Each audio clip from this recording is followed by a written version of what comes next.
이번에는 비즈니스 융합도 작성 실무에 대해서 좀 다뤄보도록 하겠습니다. 이제까지 다뤄온 것은 기본적인 내용이라고 한다면은 지금부터는 실제 업무를 과연 어떻게 프로세스로 만들어서 융합적인 차원에서 대응을 하느냐, 이것을 직접적으로 다루는 거라고 보실 수 있겠습니다. 여기에도 기본적으로 사용되는 기호들은 여기 비즈니스 융합도에서 배우신 이 기호만 아시면은 100% 완벽하게 만드실 수가 있습니다. 어떠한 융합이라도 다 하실 수가 있는 겁니다. 그래서 이 원리를 이해하시는 게 대단히 중요하고요. 이거에 대한 기본적인 표현 방법은 제가 이미 설명을 드린 바와 있기 때문에 여기서는 생략을 하고 넘어가도록 하겠습니다. 그러면 먼저 BCD 작성 실무 첫 번째로 재무제표 증명원을 발급받을 때 과연 어떤 식으로 이 프로세스를 그릴 것인가 하는 부분을 좀 다뤄보도록 하겠습니다. 우선 기본적인 그 문제는 재무제표 증명원을 발급받는데 사업본부는 이메일로 회계사무실에 재무제표 증명원 발급 요청을 하고 재무제표 증명원이 발급이 되면 사업본부에서 인편으로 찾아온 뒤에 보관을 하는 겁니다. 이렇게 되는 겁니다. 그러니까 재무제표 증명원이 발급이 되면은 사업본부에서 인편으로 찾아온 뒤에 보관하는 겁니다. 자, 그러면 한번 좀 보죠. 여기에는 레인이 크게 두 개가 생깁니다. 하나는 뭐냐면 사업본부가 있고 또 하나는 회계사무실이 있습니다. 재무제표 증명원을 발급하는 데가 회계사무소이기 때문에 회계사무실이 있고 발급을 요청하는 데가 사업본부니까 레인이 두 개가 이렇게 형성이 되는 거죠. 그래서 흘러가는 겁니다. 그 시작은 어떻게 되는가? 시작은 사업본부에서 시작을 하게 돼 있죠. 그래서 이 교신기호를 써가지고 사업본부에서 회계사무실로 재무제표 증명원 발급을 요청을 합니다. 이때 어떤 방법을 사용하는가? 이메일을 사용하는 겁니다. 이메일 방법을 사용하는 거죠. 그렇게 해서 요청을 하면은 이때 여기에 생략기호를 두 개를 쓰는데 왜 생략기호를 쓰냐 하면은 사업본부가 여기는 주체가 되기 때문에 사업본부 입장에서는 회계사무실이 어떠한 일을 처리하는지는 알 필요가 없다는 거죠. 그냥 회계사무실에 이메일로 재무제표 증명원을 발급을 요청을 하면은 재무제표 증명원을 어떤 형태로든 회계사무실에서 만들어 갖고 그 다음에 주면 되는 겁니다. 그런데 여기 지금은 운반이 있잖아요. 운반기호가 있는데 운반기호가 인편으로 되어 있죠.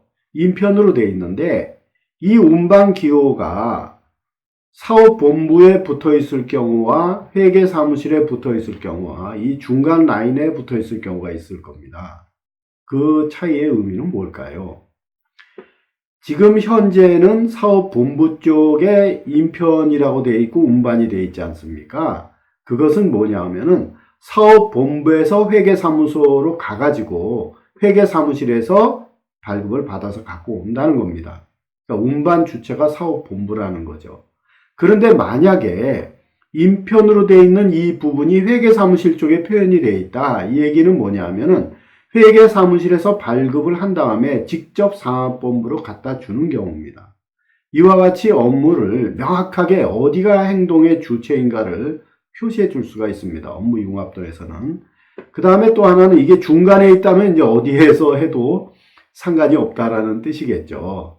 근데 그렇게는 하는 게 바람직하지 않죠. 왜냐하면은 그렇게 되면 책임이 좀 모호해지기 때문에 가급적이면 하여튼 꼭 그런 경우가 있다고 한다면은 중간에 표현을 하시고 가급적이면은 어디가 행동 주체인가를 명확히 해야 항상 비즈니스에는 책임성이 따라야 되는 거거든요. 책임 주체. 그래서 책임 주체를 명확하게 표현하는 게 좋습니다.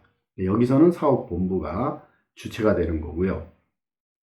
여기서도 지금 마찬가지로 제가 여기 글을 써드렸습니다만은 상대관계에서 교신 표시가 왼쪽에 위치한 부분이 송신측이 된다. 지금 보면은 교신 표시가 사업본부가 왼쪽에 있고 회계사무실이 오른쪽에 있지 않습니까? 그것은 왜 그러냐 하면은 시간의 흐름상에서 왼쪽이 먼저 발생하고 오른쪽이 나중에 발생하잖아요. 그러면 결과적으로 왼쪽에서 먼저 발생한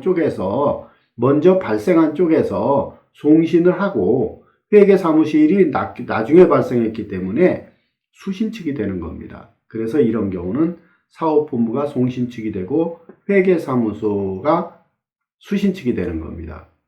그 다음에 이와 같이 수행 주체가 아닌 몰라도 되는 프로세스 기간은 생략기호를 쓴다. 그러면 예를 들어서 지금 이런 경우는 생략기호를 썼잖아요. 이 안에 어떤 프로세스가 진행되는지 사업본부에서 굳이 알 필요도 없고 회계사무실에서 굳이 알려줄 이유도 없잖아요. 자기네 영업비밀일 수도 있고 자기네 사업 내부의 프로세스니까 그 사람들은 그걸로 또 먹고 사는 사람이기 때문에 이거는 몰라도 된다. 어쨌든 중요한 것은 회계사무실에서 재무제표 증명원을 발급받는다. 이게 중요한 겁니다. 그 다음에 조금 전에 말씀드린 바와 같이 운반의 주체는 운반 기호가 위치한 곳이 수행주체가 되는 겁니다. 그래서 사업본부가 인편으로 가서 갖고 오는 겁니다. 그러면은 분실이 됐다면은 결국 사업본부의 책임이죠. 이런 게 뭐 하면은 나중에 책임관계에 문제가 발생할 수가 있습니다. 만약에 분실이 됐을 경우에 사업본부는 회계사무실에서 안 갖다 줬다, 갖다 주다가 분실한 거다. 또는 회계사무소는 사업본부의 책임이다. 이렇게 서로 책임을 미룰 수가 있잖아요. 그런데 업무 융합 프로세스를 명확하게 이렇게 만들어주면은 이거에 대한 운반의 주체, 책임이 사업본부에 있기 때문에 분실이 됐다고 한다면 사업본부의 책임이 되는 겁니다. 그래서 항상 이런 가치 흐름에는 책임관계를 명확하게 해야 업무가 명확하게 이루어질 수가 있는 겁니다.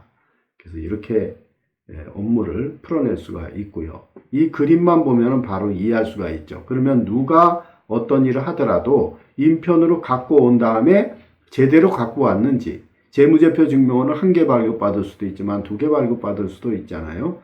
그러니까 예를 들어서 이거를 발급받으면 수량 체크를 한 다음에 서랍에다가 보관하면 되죠. 책꽂이가 될 수도 있고 그렇게 보관하면 되는 겁니다. 그래서 재무제표 증명원 발급받기에 업무 융합 프로세스 이 BCD 그러니까 비즈니스 컨버전스 다이어그램이죠. 비즈니스 융합도는 이렇게 표현을 하는 겁니다. 다음 거 한번 보겠습니다.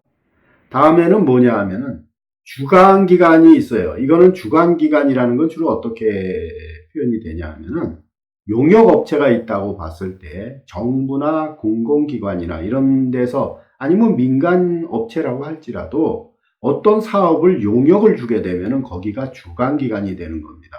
주관기관이 되고 용역을 받아서 돈을 받고 일을 하는 데가 용역업체가 되는 거죠.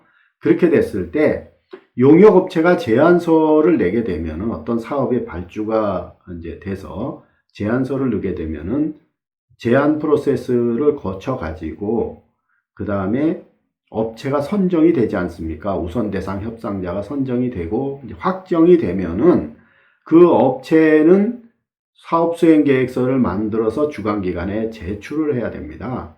그러면 이것은 제출과 관련된 프로세스입니다. 사업 수행 계획서 제출이죠. 그러면 어떻게 되느냐? 이거는 IoT 관련 사업으로 봤을 때 인터넷 오브 싱스, 사물 인터넷이죠. IoT 사업본부 담당자는 사업수행계획서를 작성하고 그 다음에 사업수행계획서를 등기우편으로 주관기관에 제출한다. 큰 업무로서는 이겁니다. 그런데 이것만 가지고는 일을 익힐 수가 없죠. 그렇죠? 그래서 이것을 상세하게 업무 융합도로 그리면은 비즈니스 융합도로 그리면 이렇게 됩니다. 여기도 레인이 크게 2개가 나옵니다. IoT 사업본부가 나오고 주관기관이 나옵니다. 그래서 먼저 IoT 사업본부에서 해야 될 일이 많을 거예요. 왜냐하면 여기가 용역업체이기 때문에 용역업체에서 사업수행 계획서를 만들어야 되잖아요. 그럼 만들어서 결국 제출하기 때문에 주관기관은 사업수행 계획서를 그냥 받기만 하면 되는 거고 그래서 이게 기본적으로 잘 작성이 됐나 그것만 검토하면 되는 거고 대부분의 일은 IoT 사업본부에서 하게 되어 있습니다. 그러면 어떻게 진행이 되는가 한번 보시자고요. 우선 이것은 전자문서를 저장하는 데지 않습니까? 여기서 공문서 양식을 꺼내는 겁니다. 파일을 전자 파일로 꺼내는 겁니다. 공문서 양식을 꺼내서 필인을 하죠. 그러면 공문서를 작성한다는 뜻입니다. 이게 F니까 작성한 다음에 액티비티, 즉 이것을 저장하는 활동을 하는 겁니다. 특별한 별 의미가 없을 때는 액티비티로 하는 겁니다. 일반적으로는. 그렇게 해서 결국 공문서를 작성해서 저장을 하고 이것을 프린트, 인쇄를 하니까 가치가 변환이 되죠. 왜냐하면 전자 파일로 있던 게 예를 들어서 워드 파일로 템플릿이 있었다. 그러면 그걸로 작성을 한 다음에 인쇄를 하게 되면, 프린트를 하게 되면 종이 문서로 바뀌는 겁니다. 그러면 종이 문서로 바뀌었을 때 이게 완전히 공문이 되느냐? 그렇지 않죠. 여기에 직인을 찍어야 되죠. 직인을 찍어야 공문이 되는 겁니다. 그래서 직인을 찍는 과정이 있는 겁니다. 근데 이것이 법인 인감도장을 찍는 경우가 있고 일반 직인을 찍는 경우가 있고 사용인감을 찍는 경우 등 다양한 경우가 있을 것입니다. 그래서 그럴 경우에는 이 글자로 표현을 해주면 됩니다. 그래서 여기서는 직인을 찍는 거고요. 그래서 하나의 프로세스가 이렇게 진행이 되고 동시에 또 어떤 작업이 이루어지냐면은 파일을 하나를 읽어드리는데 사업수행 계획서 양식 파일을 읽어드리는 겁니다. 이 회사마다 사업수행 계획서 템플릿이 있거든요. 그래서 템플릿을 읽어드린 다음에 이것을 작성을 하는데 어떻게 작성하냐면 사업수행 계획서는 그냥 작성하는 게 아니고 계약이 이루어지게 되면은 계약서가 있을 겁니다. 계약서가 있고 계약서에 첨부되는 게 과업지시서가 주로 첨부가 됩니다. 그러면 계약서와 과업지시서를 꺼내서 참조를 하면서 이렇게 앞에 흘러가니까 앞에 이렇게 보는 게 되는 거거든요. 참조를 하면서 사업수행 계획서를 작성하는 겁니다. 작성을 하고 나면은 이것은 다시 서랍에 집어넣고 작성한 것을 파일을 저장을 한 다음에 항상 저장이 기본이죠. 왜냐하면 나중에 실수했을 경우도 있고 그렇기 때문에 저장을 하고 난 다음에 다시 사업수행 계획서를 출력을 합니다.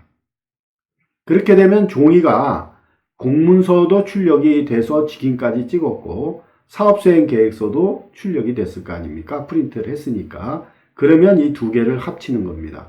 합칠 때 여기 공문이 지금 앞에 와 있고 사업수행 계획서가 뒤로 가 있지 않습니까?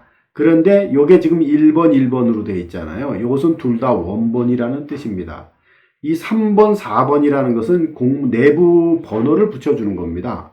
문서마다 번호를 붙여주는 것이고 내부 번호를 그렇게 붙여줍니다. 그래서 이것을 합칠 때 공문이 위로 가고 사업수행 계획서가 밑으로 가게 합쳐준다는 겁니다.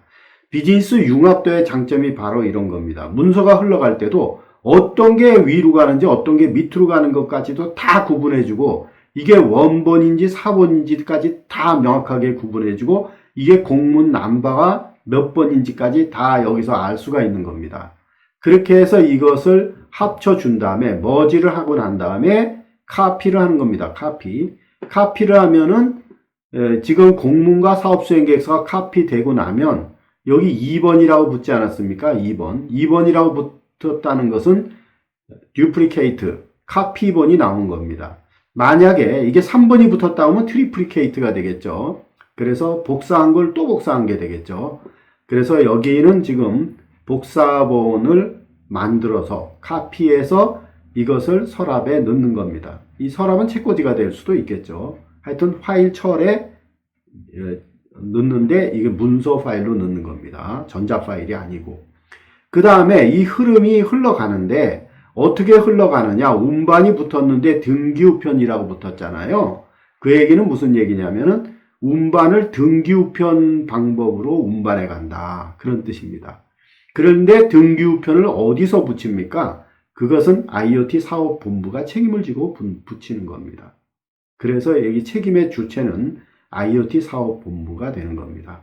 만약에 인편으로 가져간다고 하면 여기다 인편으로 제출하는 경우도 있으니까 그때는 인편이로 쓰면 되겠죠.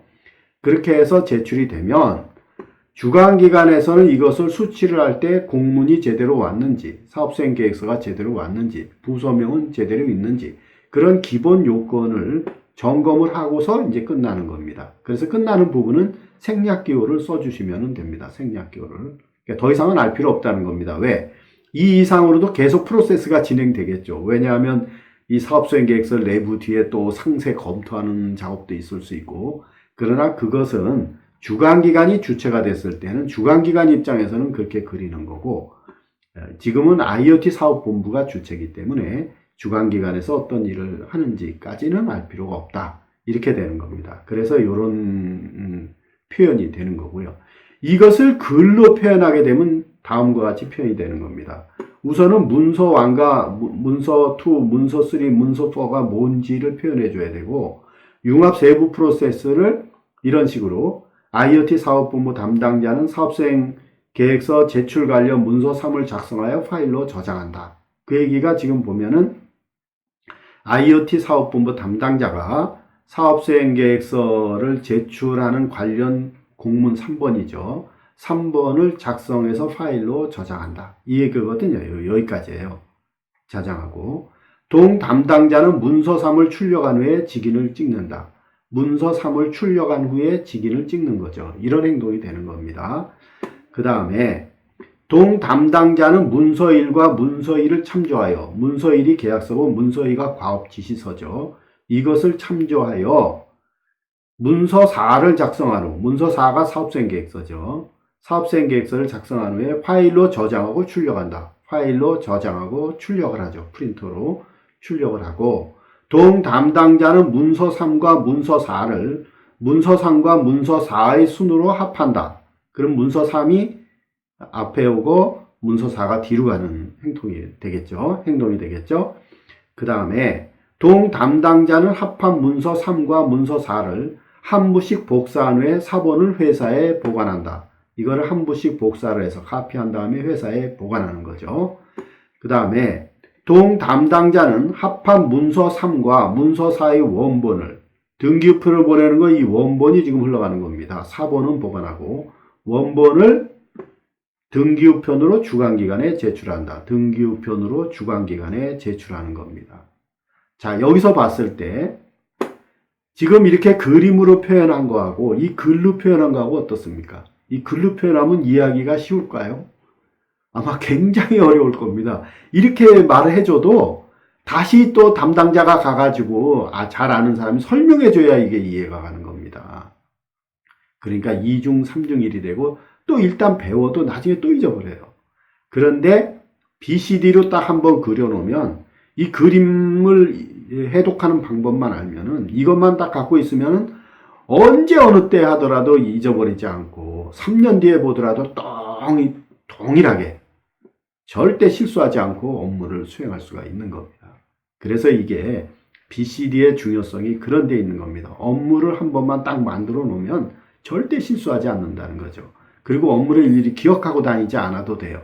필요할 때마다 BCD만 꺼내갖고 확인하면 모든 절차가 완벽하게 나옵니다. 누가 책임 주체인지 어떻게 하는지 다 명확하게 나옵니다. 서류에 심지어는 무슨 도장을 어디에 찍어야 하는지, 또 서류가 10장일 때 어떤 순서로 이걸 합해야 되는지 다 나옵니다.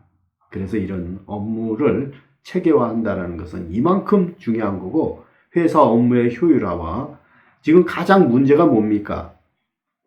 인수인계할 때가 문제가 돼요. 그러니까 말하자면은 요즘은 부서 이동 같은 것도 자주 있을 수 있거든요. 부서의 합병도 자주 일어나고. 그랬을 때 새로운 부서로 가려 되면 기존에 자기가 인수인계를 또 해줘야 되고, 그럼 자기 업무를 또 자기는 또 새로 배워야 하는데 또 기존 것도 봐줘야 되고 새로 배워야 되고 대혼란이 일어나는 겁니다. 그런 과정에서 업무에 착오도 생길 수가 있고, 그러면은 회사에 중대한 손실을 끼칠 수도 있다는 겁니다. 그래서 회사 직원들에게 이런 방법을 익혀준다면은 정말 회사의 효율성을 크게 향상시킬 수가 있고 비용을 절감시킬 수가 있다. 이렇게 볼 수가 있겠습니다. 네, 이런 식으로 하게 되면은 업무를 상세하게 익힐 수가 있습니다. 그래서 우선 오늘은 이 정도 선에서 실무에 대해서 말씀드리고 또 좀 더 상세한 말씀은 별도의 동영상에서 말씀드리도록 그렇게 하겠습니다. 감사합니다.